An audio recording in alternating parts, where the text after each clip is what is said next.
Assalamualaikum warahmatullahi wabarakatuh. Selamat siang kawan pajak. Selamat datang di acara perdana podcast KPP Pratama Jakarta Jatinegara. Oke, kali ini kita ada di seri Otak, obrolan tentang pajak, yaitu seri podcast yang akan membahas topik-topik perpajakan atau terkait perpajakan.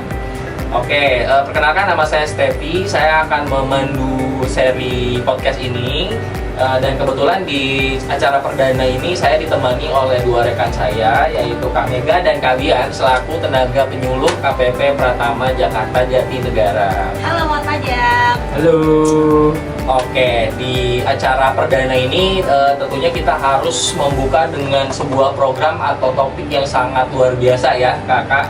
Oke, topiknya apa? Tentunya adalah topik yang akan kita bahas kali ini. Apa tuh kira-kira? Mungkin ada sedikit gambaran dari... Jadi Kak Stevi, Kak Bian nih, kali ini kita akan membahas terkait program. Nah, program ini dinamakan Program Pengungkapan Sukarela atau yang disebut PPS. Jadi ini merupakan program spesial ya. Kenapa spesial? Karena belum tentu tahun depan akan ada lagi nih program PPS ini. Betul.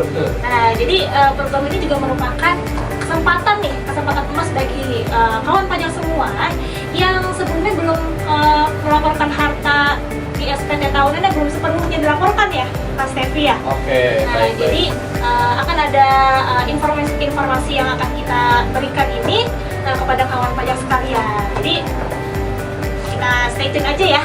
Oke, tadi sudah dibahas bahwa program yang akan kita bahas itu adalah program pengungkapan sukarela ya kawan pajak, yaitu program yang mungkin dikhususkan untuk kawan pajak yang belum melaporkan hartanya. Betul ya Kak? Ya, jadi memang program pengungkapan sukarela ini kawan pajak ini ditujukan bagi kawan-kawan pajak nih yang apabila dalam SPT tahunan ini belum melaporkan hartanya sesuai dengan yang keadaan yang sebenarnya kawan pajak. Nah, harta ini kan sebagaimana yang kawan pajak tahu harus dimasukkan di dalam SPT tahunannya nih dengan benar, lengkap dan jelas. Nah, untuk itu bagi kawan-kawan yang memang belum melaporkan hartanya pada SPT tahunannya, nah, kawan pajak bisa memanfaatkan program pengungkapan sukarela ini. Betul, karena apabila pelaporan SPT tidak dilakukan secara jelas dan benar, tentu akan ada konsekuensi untuk wajib pajak ya. Karena itu mungkin pemerintah menggunakan program ini sebagai kesempatan bagi kawan pajak untuk menebus dalam tanda kutip dosanya ya. Betul, Iya. memberikan kesempatan pada wajib pajak, tapi Iya. hanya dosa SPT ya. Dosa SPT aja kawan Dosa pajak ya. SPT. Dan kesempatan PPS ini cuma sampai akhir Juni 2022 aja Oh, ya. sangat sebentar sekali. Bentar Iya. banget, iya. Bulan ini Sejak Kak kapan Stevi. nih, Kak? Sejak kapan Kak? Ini sejak Januari. Oh, sejak baru tahun ini ya? Baru tahun ini, 2022. Oke. Memang kalau misalkan program yang sangat istimewa itu pasti ada batas waktunya ya. Bener banget. Seperti keberadaan kita di dunia ya. Hanya Sangat sementara. terbatas, hanya sementara. Kita manfaatkan sebaik-baiknya ya kawan Iya pajak. betul, manfaatkan sebaik-baiknya ya. Oh, jadi acara filosofi ya kawan Iya, pajak. iya. Oke, lanjut. Kira-kira ini manfaat program ini secara garis besar apa sih Kak? Mungkin bisa diberikan gambaran ke kawan pajak.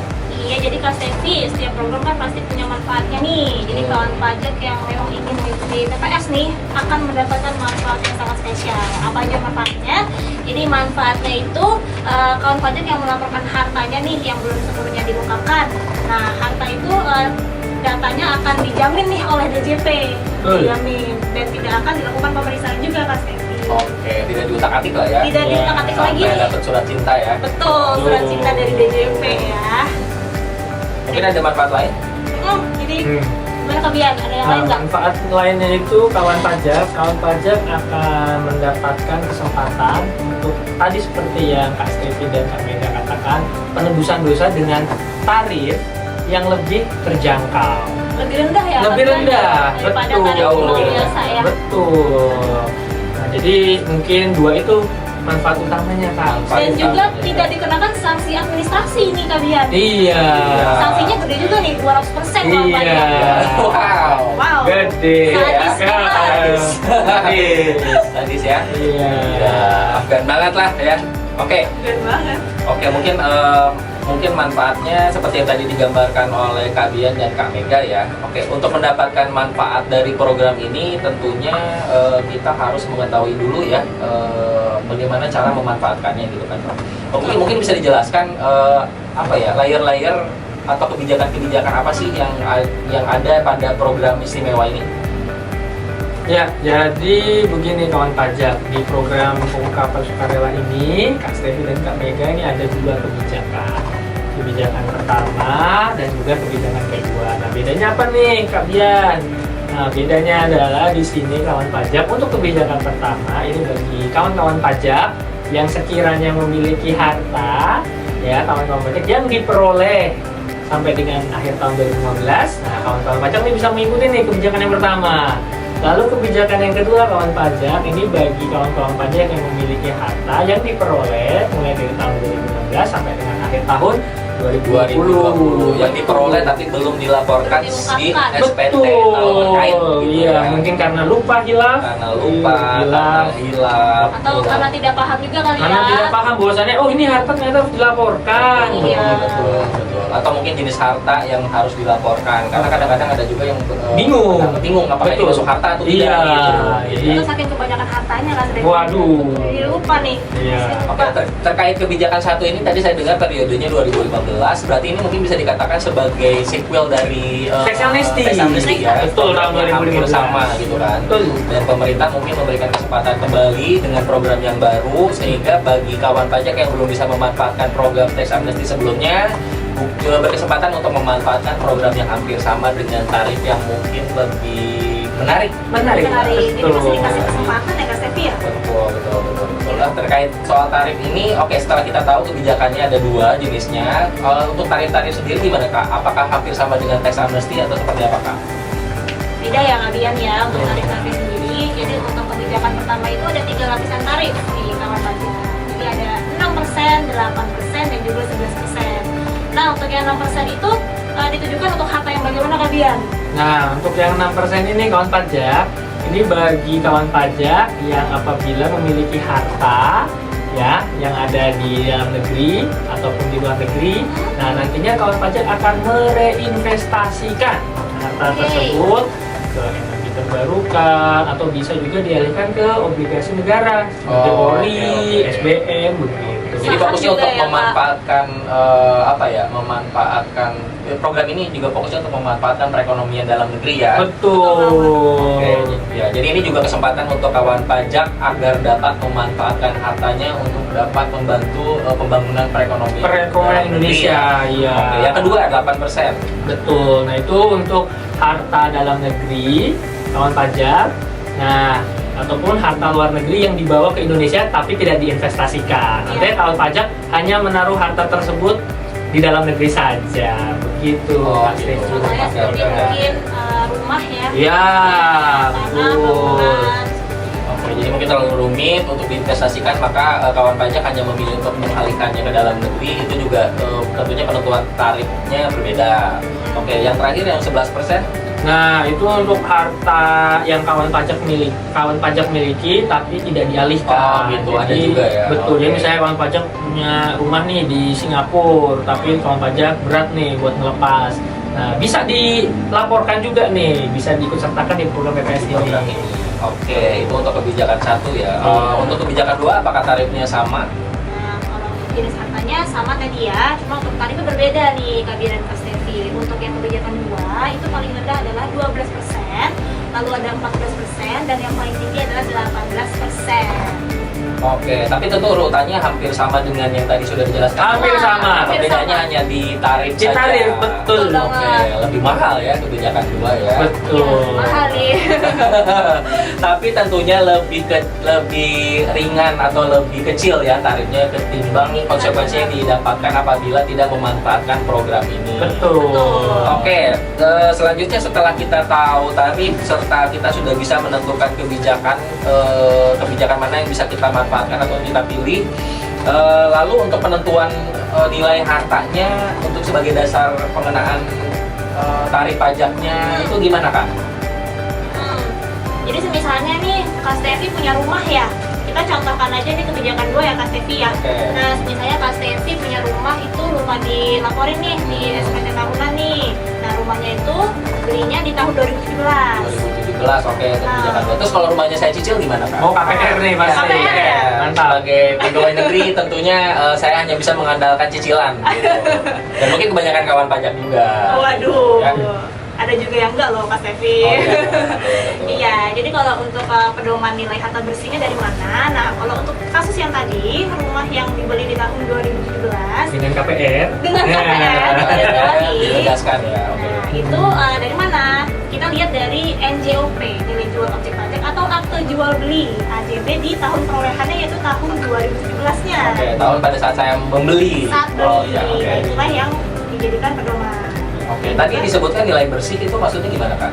Iya, jadi nilai bersih itu rumusnya adalah harta dikurangi utang nih Kak Stevi. Oh, jadi cicilan saya bisa diperhitungkan ya? Bisa. Oh, oke. Tidak termasuk bunga ya, Iya, Kak Stevi. termasuk. Tidak termasuk bunga. Hanya Iya. utang pokoknya saja. Karena Karena riba. bunga itu harum. Bunga itu harum.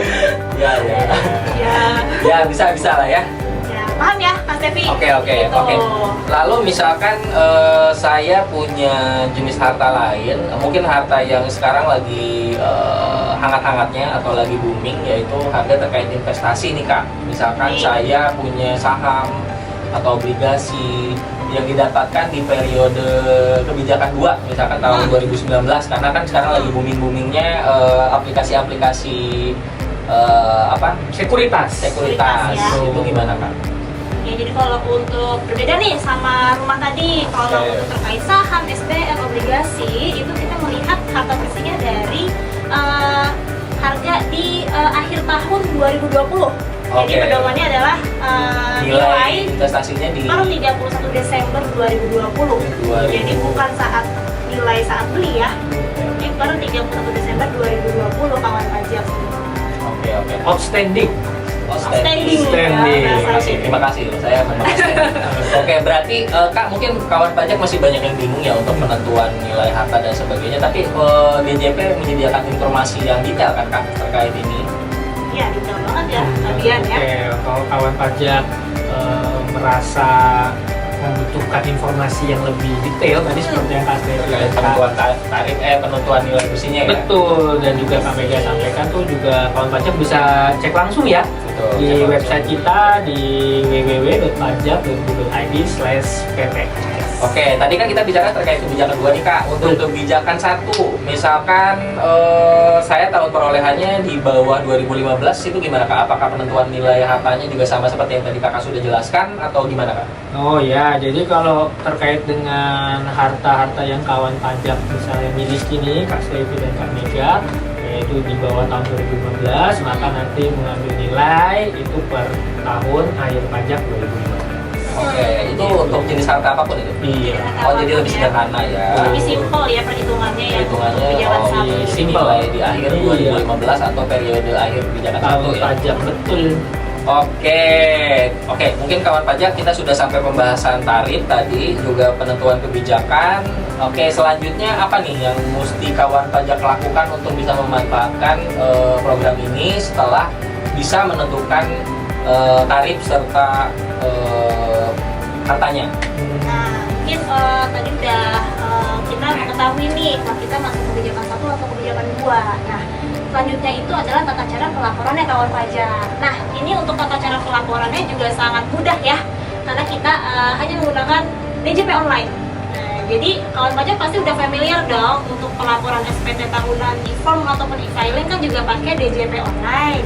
Nah, sama dengan PPS, PPS juga menggunakan DJP online. Tapi kawan pajak harus mengaktifasi fitur terlebih dahulu nih kalian. Mungkin bisa dijelaskan sedikit nih cara aktivasi fitur di DJP online. Nah ya, jadi begini kawan pajak Kak Stevi dan juga Kak Mega. Jadi seperti tadi yang sudah disampaikan oleh Kak Mega, kita harus aktivasi fitur terlebih dahulu. Jadi langkah pertama pastikan kawan pajak ini sudah memiliki akun DJP online ya kawan pajak. Ya, pasti Nanti ya.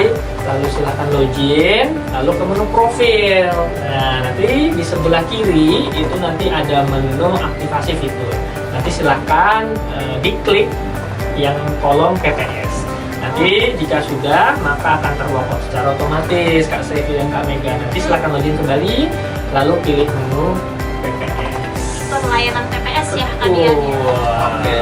Oke, mungkin bagi kawan pajak yang ingin mengetahui lebih lanjut detail langkah-langkah apa saja yang harus dilakukan untuk melakukan atau melaporkan SPPH ini, kami akan share linknya nanti di kolom komentar atau di deskripsi. Karena mungkin kita akan share link video tutorialnya, karena Direktorat Jenderal Pajak juga sudah membuat tutorial yang sangat sederhana bagi kawan pajak untuk bisa mengikuti dan melaporkan SPPH-nya. Kawan pajak Oke. bisa lihat di laman pajak.go.id, bisa juga lihat di situs resmi YouTube ya, YouTube-nya Ditjen Pajak RI. Itu ada tutorial yang simpel dan sederhana yang tentunya sangat mudah dipahami. Betul, karena pelaporannya sekarang dilakukan secara digital dan secara online. Tentunya ini untuk tujuannya untuk memudahkan kawan pajak dalam memanfaatkan program tersebut. Betul. Selain juga mungkin karena program ini dikeluarkan pada saat masa-masa pandemi ya, jadi istilahnya meminimalisir bentuk pelaporan manual gitu, sehingga wajib pajak bisa melaporkan di mana saja dan Kapan saja. Oke.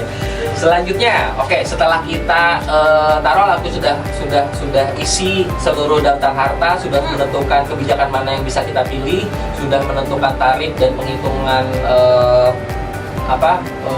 pajaknya, PPH finalnya. betul. Lalu sudah kita tuangkan di pelaporannya dalam bentuk SPPH atau surat pemberitahuan pengungkapan harta. Selanjutnya apa nih Kak? Nah, selanjutnya nanti akan ada opsi untuk pembuatan billing. Nah, itu pembuatan billingnya juga sama, tetap di DJP online juga nih Kak Stevi. Oh, jadi sudah satu paket ya Satu paket. di fitur layanannya itu ya. Betul. Nah, nanti kawan pajak tinggal membayar billingnya aja. Nah, bayarnya di mana nih Kak Bian? Nah, bayarnya kawan pajak bisa memanfaatkan mobile banking, ATM ataupun internet banking. Bisa dari Tokopedia Bisa. atau mau ke kantor pos ke teller bank mungkin. Betul, bisa juga. Bisa juga. Bisa. Yang pasti tidak bisa dilakukan secara langsung ke kantor pajak Iya, ya. Kantor pajak. tidak bisa. Betul, tidak bisa. Oke, setelah kita lakukan penyetoran sesuai tarif yang sudah muncul pada pelaporan SPPH-nya, Kak, kira-kira apa yang akan kawan pajak dapatkan sebagai bukti bahwa saya sudah memanfaatkan program pengungkapan sukarela ini, Kak? Jadi untuk outputnya Kami sendiri ngantuk ya. untuk ya Kak. Seperti mohon maaf ya kawan pajak karena kita syutingnya tengah malam ya. Ya, jadi baik lagi ya ke output yang telah kita laporkan dan udah kita bayarkan. Nanti kawan pajak akan mendapatkan yang namanya SKEP atau surat keterangan. pajak. Oke. Jadi surat keterangan itu sebagai bukti ya bahwa saya sudah memanfaatkan Sudah mengikuti program ini. Iya. Dan itu mungkin menyederhanakan tanggung jawab atau dosa-dosa yang tadi kita sebutkan bagi kawan pajak ya. Jadi tidak perlu lagi melakukan Pembetulan. SPT dan mencantumkan harta-harta yang belum tercantum itu karena semua sudah terangkum di PPS. PPS. Iya. 8 saya. Mantap. PPS. Itu PPS. PPS. Oke. Tapi jangan lupa tetap dilaporkan di nanti SPT tahunan 2022 ya. Oh kawan jadi pajak ya. iya betul. Jadi setelah mengikuti program ini selanjutnya wajib pajak tetap punya kewajiban untuk melaporkan hartanya ya tentu Betul. saja. Tapi dimulai dari tahun pajak tahun ini ya berarti ya. Tahun ini. Tahun ini ya akan dilaporkan di tahun depan. 2023. Iya. 2023. Oke, mungkin gambaran besar terkait program ini sudah disampaikan oleh Kak Bian dan Kak Mega dan semoga bisa cukup membantu ya dan memberikan gambaran yang apa ya Bantu yang bisa mendorong kawan pajak untuk Ikut serta. Ya, ikut serta dan sesegera mungkin Iya. untuk memanfaatkan Iya. program ini karena sayang sekali ya. Sampai dengan akhir bulan ini aja Sampai pasti. bulan ini aja. Ini tinggal berapa hari lagi nih? Tinggal berapa hari lagi? Aduh. Barangkali ada kawan pajak yang baru tahu kan? Iya. Iya. Dan mungkin kawan pajak masih kebingungan nih setelah mendapatkan penjelasan atau dari obrolan kami bertiga, kira-kira mungkin informasinya bisa kawan pajak dapatkan dari mana aja nih Kak detailnya? Karena mungkin masih banyak yang ingin mereka pelajari atau direvaluasi lagi gitu dari obrolan kita. Kira-kira gimana? tuh? Iya, tadi yang seperti kamu bilang tadi, semua informasi ada di laman www.pajak.go.id/pps. Ada di sini ya. Ada di leafletnya PPS ya. Betul. Ada juga di YouTube-nya Ditjen Pajak RI, di Twitter, di Facebook, dan kawan pajak yang masih pengen ketemu face to face secara langsung mungkin sama kita nih, bisa langsung datang aja ke KPP Pratama Jakarta Jatinegara Iya. atau mungkin ke Kantor pajak KPP terdekat ya. Iya. Bisa konsultasi di KPP manapun sih sebenarnya. Iya, secara garis besar Direktorat Jenderal Pajak sudah menyediakan sarana informasi yang sangat lengkap untuk wajib pajak atau kawan pajak manfaatkan. Betul. Oke, kira-kira ada yang mau ditambahkan terkait program ini? Mungkin ada lagi. Jangan lupa kawan pajak untuk mengikuti program ini. Karena ini sangat bermanfaat. Sangat Sangat bermanfaat. Sangat Tadi ya, bermanfaat. karena perbedaan tarifnya saja sangat Betul. jomplang. Apalagi ada sanksi tadi. Sanksi yang mana tuh? 200%. Oh, yang sadis. Wow, Iya, sadis sadis. banget. Sadis sekali. Oke, Jadi- karena tarif yang ditawarkan oleh program ini lebih kecil ya daripada Betul. Jauh lebih kecil. ya daripada tarif yang ditetapkan oleh undang-undang yang berlaku apabila tidak melaporkan SPT secara lengkap dan benar. Oke, mungkin untuk episode pertama seri perdana podcast KPP Pratama Jakarta Jatinegara kita tutup dulu. Jadi apabila kawan pajak yang masih ingin membahas topik-topik perpajakan lain atau ingin kami bahas topik-topik perpajakan lain secara detail dan sederhana, bisa memberi masukan tema apa sih atau topik apa sih yang bisa kami bahas di kolom komentar mungkin ya.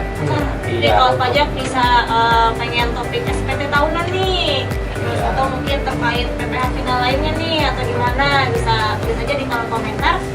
Jadi insya Allah akan kita coba bahas di podcast selanjutnya ya. Betul. Oke, sangat menarik ya pembahasan episode perdana podcast kami ini, dan sayangnya kita tidak bisa lebih lama lagi ya Iya. membahas ini, betul ya. Karena apa tuh? Karena keterbatasan waktu. Karena tentunya. keterbatasan waktu ya.